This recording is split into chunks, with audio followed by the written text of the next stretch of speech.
one of the worst cases I've ever heard was from the Exodus of New York City.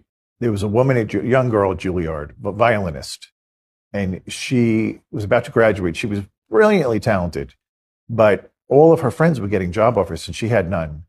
And her friends remember always hearing her say the words, "I would do anything to be famous."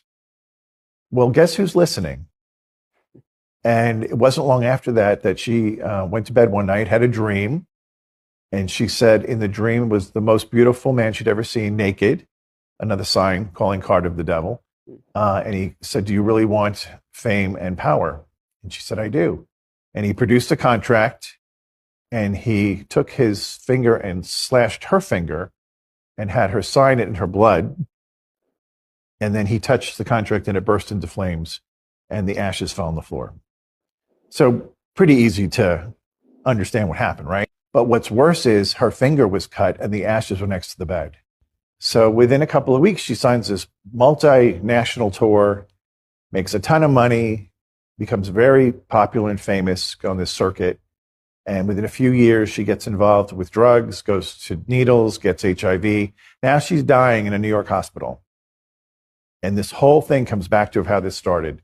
And she calls her Filipino mother and tells her the story. And mommy calls the chancery, hysterical. "I need an exorcist right away for my daughter."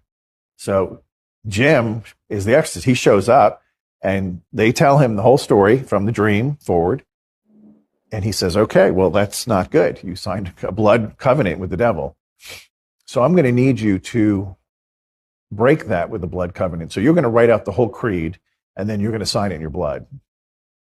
Well, the doctor's like, "She has AIDS. She's not signing anything in blood. Not going to happen." And he says, "Well, then you need to step out of the room because she needs to do this." And she did do it. And she signed the contract, the creed, and she convulses and flatlines and dies. So now the doctor comes back and he's really upset. The mother is out of her mind. They're all blaming the priest. Hysteria goes on for about 10 minutes. And then all of a sudden she jumps up off the table. She's back. Oh. And they test her. No HIV, no AIDS. She's completely healed. And so she then committed for the rest of her life to only do music that would honor God and to tell people about the reality of the devil and not to make deals with him.